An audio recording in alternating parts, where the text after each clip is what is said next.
Hi, everyone. I'm Bruce Bryan. I'm the Chief Strategy Officer at Hive9, and I'll be one of your hosts for today's webinar. With me is Laura Patterson, and I'll let her introduce herself. Hi, everyone. I'm Laura Patterson, President of Vision Edge Marketing, and I am thrilled to be doing this program with Bruce. I'm really excited, and thank you, Hive9, for having me. Thanks, Laura. You're very welcome, and looking forward to our discussion today, where we're going to be talking about some of the common problems that many marketing leaders are facing, some specific areas around content strategy, ROI measurement, and segmentation.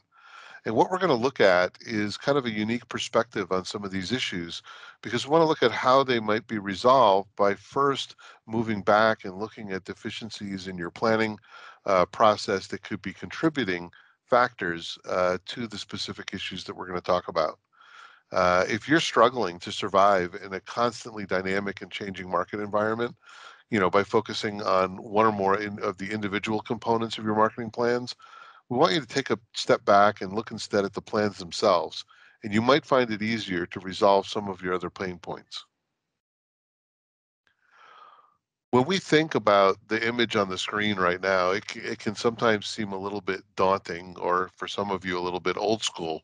It's the back of an AV receiver that you might have in your home entertainment system or your home theater. From your speaker to your subwoofer, your HDMI, your Bluetooth connections, there's a lot going on here. But the receiver becomes that operational backbone. It's how everything connects together. It all connects through this particular device. Without it, all of your connections would simply become a mess of cables. And what we think about is translating that to our marketing backbone. So we see our lead generation, our CRM, our budget tracking, our content creation, demand gen, ROI measurement, and more. So you've got all these moving parts that have to come together, and this list could go on and on. But depending on your specific marketing responsibilities and the complexity of your organization, this could get a little bit crazy. So what component is the backbone of your marketing performance management? It's planning. Look at your marketing plans themselves rather than the offshoots of your plans in specific areas. Are there any gaps or inconsistencies or confusing parts of your plans that might be affecting the metaphorical cables that plug into them? In the same way, a malfunctioning AV receiver might affect your sound or video quality, it's your malfunctioning plans that might actually be hindering your marketing performance. I'm going to flip it over to Laura at this point and see what she thinks about this concept. Bruce, I love the notion of the AC receiver. It's a really good way to illustrate the ideas that planning and accountability are inextricably linked. And I'm glad we're doing this program together because I'm bringing those two ideas of planning and performance management into the same conversation. They're personally favorite topics of mine, but they go together. Dwight D. Eisenhower, I imagine some of our listeners might not know who that is. Again, kind of dating ourselves, but I just couldn't help it because I really love this quote by Eisenhower, which says, "Plans are nothing, planning is everything."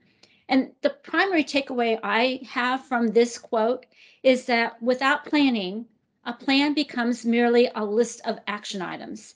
And as someone who has seen a lot, like thousands of plans over the last couple of decades, I can attest to the fact that a lot of plans are just a list of things that people want to do. And I want to talk about how we change that. So I want to start with process. Process is something that all businesses and its functions need to operate. All businesses run on processes, and marketing is no exception. And planning takes a documented process. I'm kind of curious how many of the folks that are with us today have a documented planning process. We find that that's a process that is map that is often missing in the library for many organizations, and we encourage everyone to have one. It's important to have a couple of really critical components in the process associated with planning, especially components that include clarity around key inputs to the plan, like customer insights, market trends, competitive intelligence, and your organization's strategic initiatives, which leads us to this next one, which is outcomes. Outcomes are what we as organizations use to declare success. They constitute what success is for our company.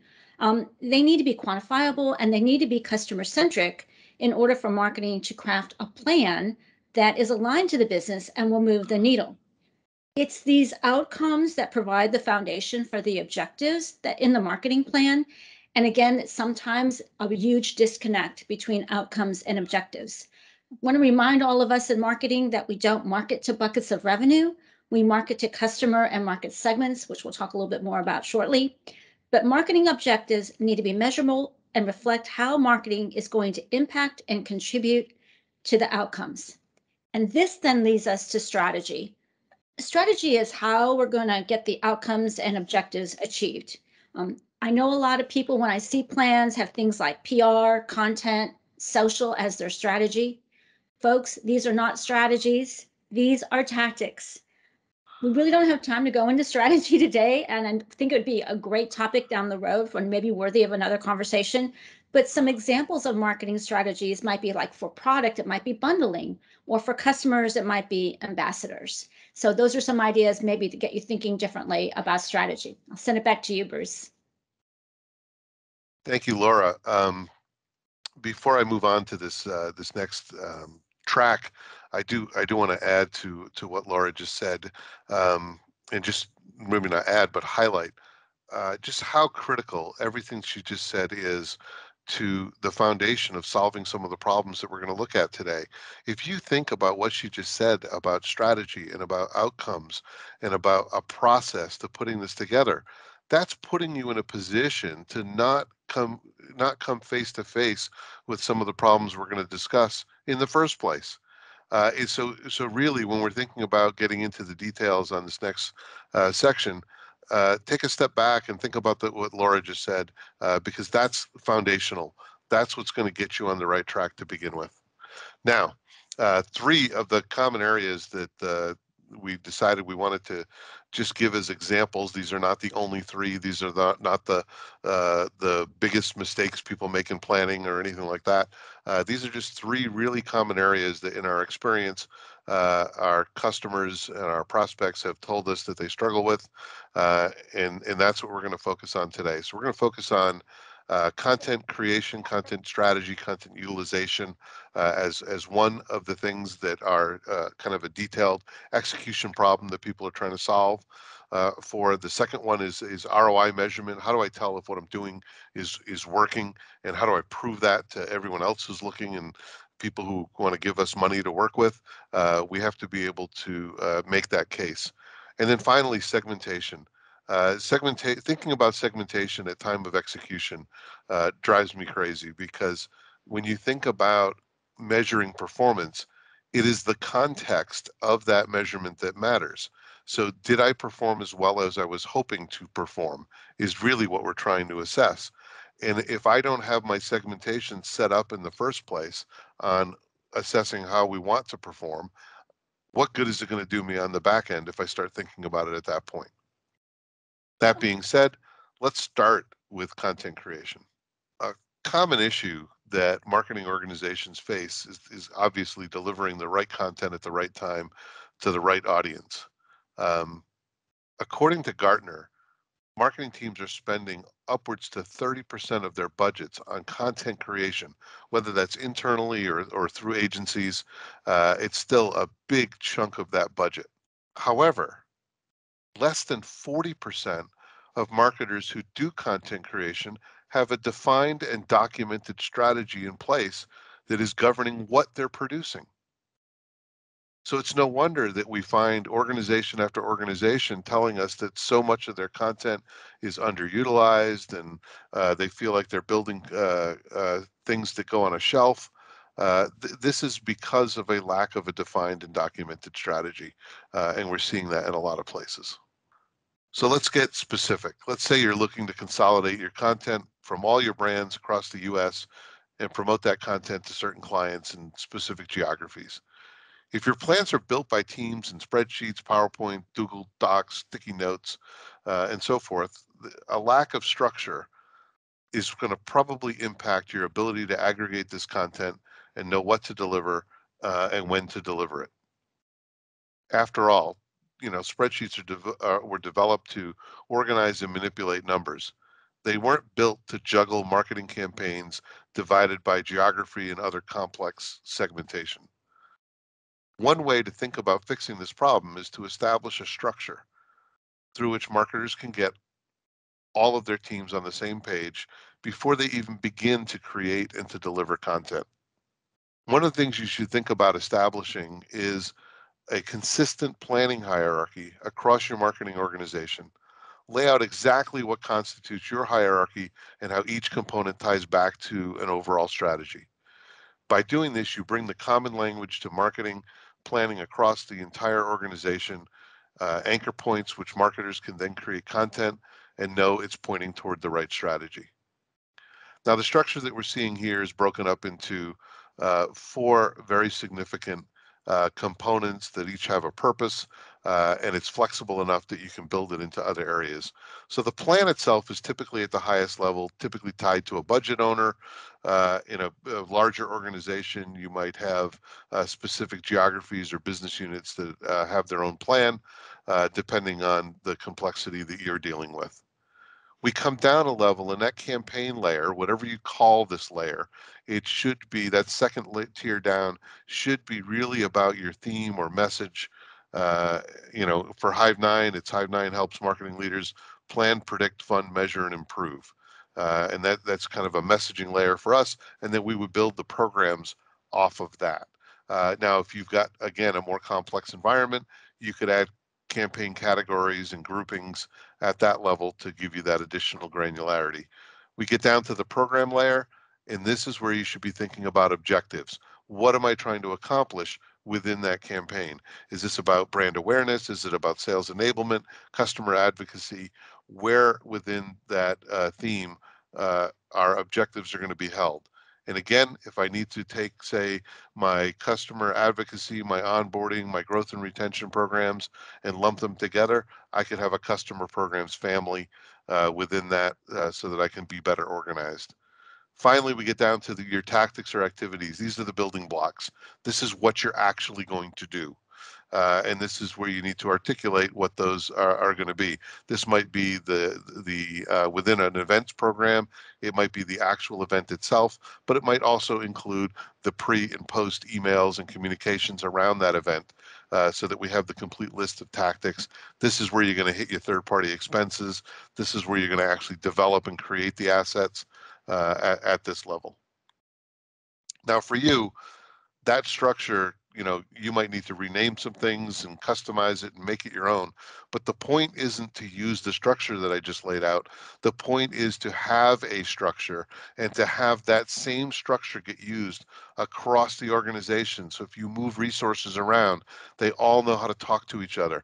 And that's really what's going to make this powerful. Having that increased visibility into what's happening because you can see across everything in a common construct, you're going to start to eliminate duplicate content. You're going to start to align with top level targets. It's going to put you, that structure alone is going to put you on the right path. So what's the right content you should be rolling out? To figure this out, make sure you're establishing that campaign hierarchy first and foremost and getting that construct in order so that you know what you need.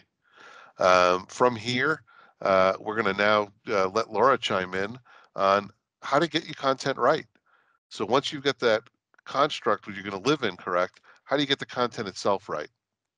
All right, Laura, go ahead. Thanks, Bruce. I wanted to say how much I love that little post-it note a few slides back that says a really great plan that was lost or put away. I can't remember exactly the words, but I love that little post-it note because that's often what happens to a good plan is you go through the process and then it ends up on a shelf somewhere. And good plans are living documents. They're the guides, the blueprint that we're using every day to run the business of marketing. And so let's talk a little bit about getting your content right and some of the things that you need to do that. And one of the very first things that we need for our plan and feeding our content is data. Data is the lifeblood for all businesses. And for many companies, data, actually having enough data, really isn't a challenge anymore. A lot of companies are drowning in a sea of data. Rather, the real challenge is deriving insights from the data. Data derived insights, they're pretty essential for everything we do in our business and in marketing, whether it's a strategic or tactical decision, a decision around customers or markets, products, and people. If we want to be able to make good decisions, we need good data and the associated insights, because that's what we use. That's the ingredients, the insights from the data to define our strategy, create segments, whether that's a market-oriented segment such as an industry, or a segment like, for example, based on a technology like businesses using a particular ERP platform, or customer segments that are based on needs or personas. You've got to have data to do that. And that's really critical to segmentation, because it takes the insights from the data to use the segments to complete the customer journey map, which is how we understand how customers move through their process, how they organize their steps from investigating a solution to ultimately making a purchasing decision and becoming a member, long-term member of a customer community for your organization. And so we need the data to make the map and understand what customers will need from us, especially in terms of content at each stage. So we understand what is the right content in the right channel in which stage, so that they can move forward in their journey. And it also takes really good data to build out a message map. And we're going to need this message map because it's vital to the segmentation messages and the customer journey stages, because it is what we use to create our stories and prepare us for competitor moves and prospects' objections. So whether it's your strategy, your segmentation, your message map, or your customer journey, they're all built on insights from data that you are necessary to inform your plan and your content decisions. That was great. I love where you're headed with that, and just a thought that that message map should actually be stored and accessible in that plan as part of that campaign level. I should, if I'm whatever I'm building at a level below that, I should be able to go up to that campaign and see the message map and make sure that I'm aligned to it. Love where you're headed with that. We're going to jump into our second problem now, and that's the ROI measurement problem. So we got a good plan, a good content strategy. How do I figure out what it's producing? And I want to first define this problem. You know, achieving ROI is ultimately the goal for any marketing organization. We want to be able to justify the confidence in the investment that we're allowed to make. Knowing how to measure it, however, can be also one of marketing's ultimate struggles. Can be difficult. The CMO Council recently, released a C-suite scorecard surveying 120 senior management executives from companies of all sizes and industries. And what that showed was that business leaders are looking to close several gaps in their marketing organizations. Two of the primary ones that they found were the need for more skills, proficiency, and capability involved around measuring and proving ROI. Specifically, they were looking for more adaptive, informed decision making based on good data and the ability to make a business case for marketing spend. So when I think about what Laura just said, this study feeds right into that. Informed decision making based on good data. And that feeds right back into my content strategy. Now, how do we solve this problem? Well, the next step is to connect your plans to a revenue model. So what we mean by this is that we've got to look up patching up this common hole in the planning process, and that is that most plans today do not connect to or use a revenue model to determine the expected impact of the plan. So I can't, in Laura's world, when we start talking about outcomes and things like that in her planning process, if I don't know what the outcome was supposed to be, it's very difficult to measure whether or not my relative performance was where I want it to be. So we want to be looking at, understanding if our plans can deliver on our goals, and using a revenue model can do that. Building off the rules in our planning hierarchy, our revenue model can define the rules for calculating and the expected performance of the tactics and rolling them up into the programs and campaigns and plans. As you build out across your marketing plans, you'll start to accumulate costs on the one hand and performance and goals on the other. You can roll your tactics up and see that ROI at any level along that chain. So I can look at campaign ROI, program ROI, tactic ROI. If you really put the rigor into setting up your plans right and then support them with a workable revenue model, you're also going to reduce the redundant efforts, cut down on a lot of errors, improve overall productivity by having everyone working toward the same goals and through a plan where everyone's on the same page. Now, another vital prerequisite to accurate ROI calculations is to take your revenue model a step further by accounting for your waterfall, your demand waterfall conversion rates and velocities. And I know that everyone looks at demand waterfalls differently, whether yours is account based, whether it goes all the way to revenue or it just goes to pipeline. As Laura's going to talk about, it's about the outcomes that you define that are important to the success of your organization. So understanding that, putting this framework in place, and being able to see what's happening and how long it's going to take to happen across your buyer's journey, across the demand that's coming into your organization is going to be critically important. When ROI is measured against the context of your plans, that's when it provides real guidance for how you should be adapting to dynamic market conditions. And with that, I want to toss it over to Laura so she can talk about connecting work to value. Thank you. And this is probably where I'm most passionate, so I hope that comes through. We've been sprinkling this notion of data all through this conversation, and again, might be something to spend a little more time on and down the road. But while we're talking about data, this is a really good time to talk about measures and accountability. So I just want to remind all of us, I'm sure everyone listening knows this, but one of the things that you and I talk a lot about, Bruce, is how important it is to have clear definition of terms and that common vocabulary. And now you alluded to that before about structure. As long as it's a common vocabulary and everybody understands it, that's pretty critical. And the same applies to performance measurement and management. So not all data are measures, but all measures and metrics and KPIs or key performance indicators, they are data. So for example, SIC and zip codes are data, but they're not measures. Even though we see them sometimes being used, they're really not a measure of any kind. It's just a piece of information. Measures, metrics, and KPIs are terms that are often used interchangeably. I just want to emphasize that they are not the same. A measure is a quantity. And so using our previous example, how many companies are in a particular SIC or zip code is a measure of how many.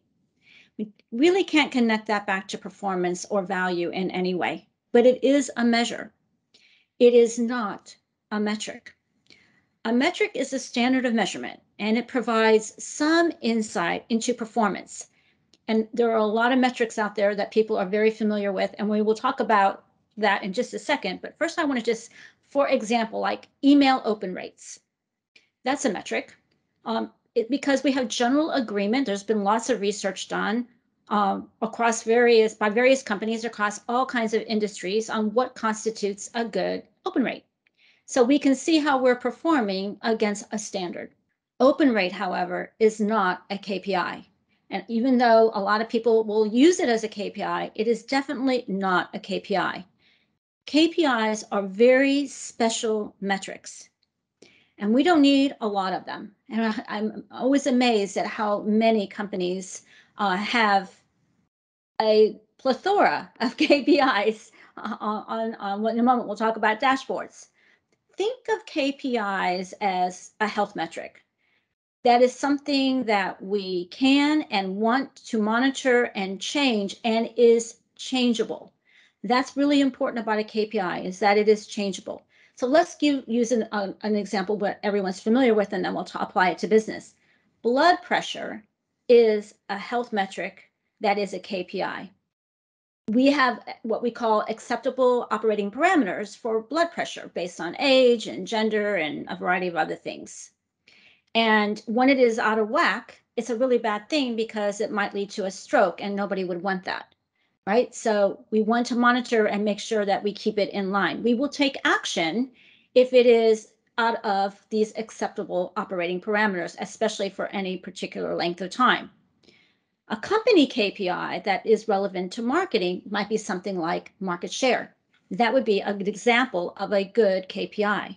Now, so we've talked about measures, we've talked about metrics and KPIs, and I've kind of alluded to different kinds of metrics. So I want to talk about the way to categorize or classify metrics. Um, we have a continuum at Vision Edge Marketing that a lot of people have found useful. It's called the metrics continuum. And it's basically a left to right type of way to classify your measures, with left being activity measures. Like, for example, how many events we sponsored or held this year. That would be a measure that is an activity. And again, a lot of people do report on how many things they've done. Um, and we call those activity measures. But moving from there, we would go to the next kind of category, which is output measures and metrics. So for example, the number of registrants for this webinar, or email open rates, or advertising click-through rates, or download counts would all fall into this category of outputs. Right from there to the next one is operational measures and metrics. And these really are insight into efficiency. So we've moved from counting something to an output of something, right? From effort to some type of result of some type of effort to effectiveness and or efficiency, excuse me, for operational metrics. And these might be things like leads per sales rep or costs per program or something along those lines. We need to be very careful about these types of metrics and using them and when we use them, because if we're not careful, we end up being a hamster on a wheel with the leadership team saying, how can we tweak those operational metrics and get more for less, right? So those is a good sign when you're getting asking to do more for less, that you're probably in an operational metric. Now, these provide some really good business value, but not much value in terms of impact and contribution to the business. And that's why we need to get one more step at least to the right into outcome-based metrics. In this category, we are just now beginning to provide a measure that demonstrates impact and contribution. And an example of that might be product adoption rate, or referral rate, or trial rate would be examples of outcomes. And then the very last place we're getting on this continuum is what we call leading indicator metrics. For example, share of wallet. We know that if the share of wallet moving is to the right, other things are going to follow, right? So it's a really good example of a leading indicator. If share of wallet's moving to the left, that's probably a bad sign as well. So your measures, your metrics, and your KPIs, these are the foundation for how we account for our work and how we report on our performance, our value, our impact, and our contribution. It's really important to choose wisely. And to avoid a smorgasbord of numbers, which we often see when we are working with companies on dashboards and scorecards, you need two really important ingredients: performance targets and chains. So I want to talk about performance targets first. Performance targets are our commitments or our promises, the things that we said we're going to deliver in our plan. More leads, more awareness, more of anything. And I cannot tell you how many times, Bruce, we see that in a plan. The word more is not a performance target. Performance targets are very specific, and they are what enable us to declare success and to understand what is and isn't working. So we must have them in the plan, in all levels of the plan. Without agreed upon performance targets, from our activities all the way up to objectives, then success becomes arbitrary. We can declare success and leadership may not necessarily agree. So good plans and good dashboards that report on performance, they connect the work and investments of marketing to business results. That means they need to form a chain. That is a chain from our activities, our tactics, our programs, and objectives right up to the outcomes. And so that's a critical step a lot of companies miss, is taking a look at all those metrics and understanding which ones are actually related to each other and can be used to create those important chains from the top to the bottom and back again. All right, Laura, I love that. I love the categorization. I do find that very often people that I talk to struggle with understanding the difference between a metric and a KPI, and that really can derail the whole conversation. The other thing that can derail the conversation is getting lost between metrics and segmentation. Uh, and you should be measuring a few things, like you said, and measuring them really well. And then you should be segmenting it as much as possible because that's where the stories are. And that's what we're going to talk about next with our segmentation problem. So even with a great plan in place, you're always going to want to fully understand your segmentation before diving into other areas of marketing performance. You need the segmentation if you want to conduct any kind of meaningful analysis of your results when you start comparing to your plan. What segmentation does is break up your plan to align it to your specific goals and strategies in order to produce a more effective marketing plan. So, if the CEO says we're going to double down on the financial sector, well, I need segmentation around verticals if I want to be able to showcase what we spent and what performance we got out of the financial sector. So that's where segmentation really helps us to align.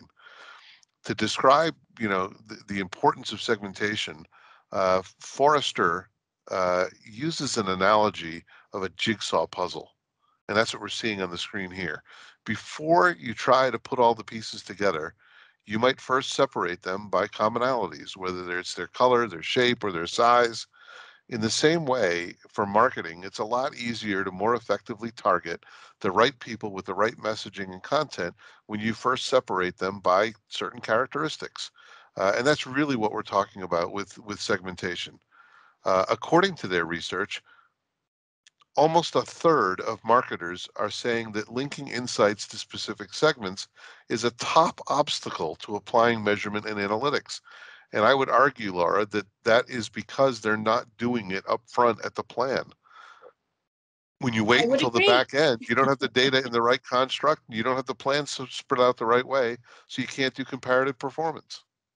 So how do we do that? We need to enable better segmentation practices and make sure that you're keeping things as simple as possible. You want to absolutely calculate your metrics and understand performance at each level of segmentation, but you don't have to go crazy around this. Some basic segmentation. Think about customer focused segmentation. Think about geography focused segmentation or marketing specific focused segmentation around the types of work that you're doing, the delivery mechanisms, the status, who's doing the work, uh, spliced around your campaign framework. Those all become parts of the segmentation. But ideally, as you pull this together, also recognize that just because you created a segment around country doesn't mean that you need to be thinking about 196 countries or whatever the number is today that we have on the planet. You can you can create segmentation around countries that looks at the top 10 countries that you do business in and then creates another country called other so that you get meaningful segmentation out of this. So it's just something to think about as you go through each of these areas, is that you can segment at a right level of granularity without boiling the ocean in terms of the level of detail that you need to capture. So what does segmentation do for you?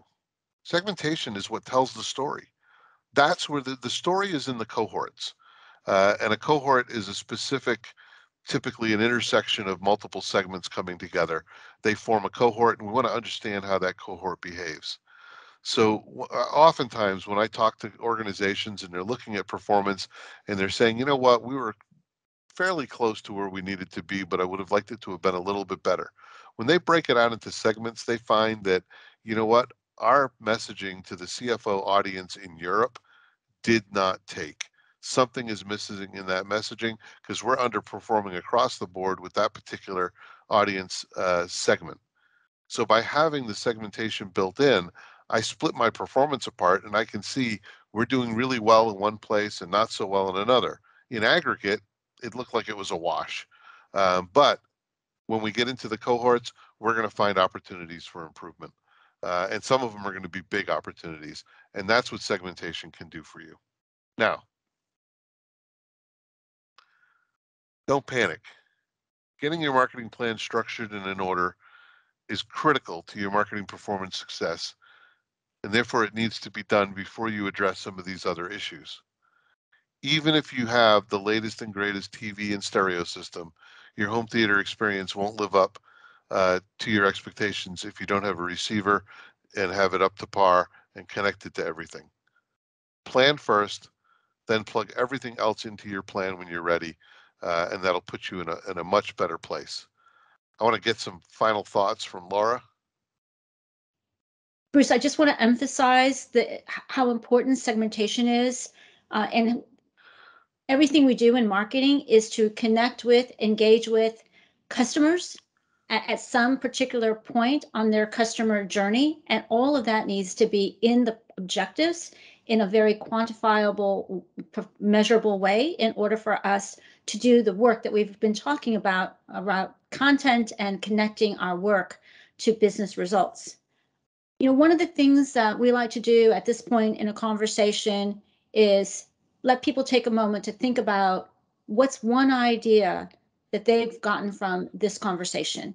We always want people to take away at least one actionable idea, something they are going to do better or differently. So we just want to give you a moment to write down one thing you will do as a result of today's discussion. So it's a time to wrap up, and I want to thank everyone for their participation and thank Hive9 once again for including us. And remind everyone that for most members of the C-suite, their number one mandate is to grow.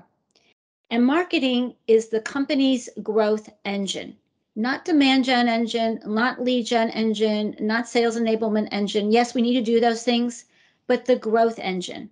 Our job is to find, keep, and grow the value of customers, hence the importance of segmentation. This should be the focus of every marketing plan. And we're happy to explore reviewing your plan or helping you create it. You know, we've been doing this for a long time, as Bruce knows, and we've been at it since 1999.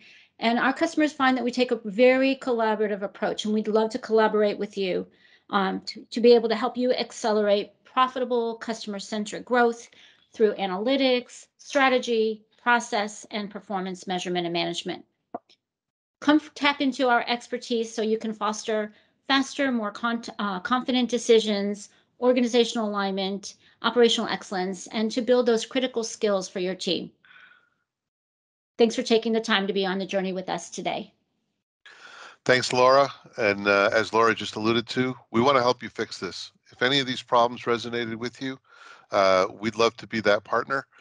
This is the only promotional plug of today's event, but you've got our contact information on the screen there.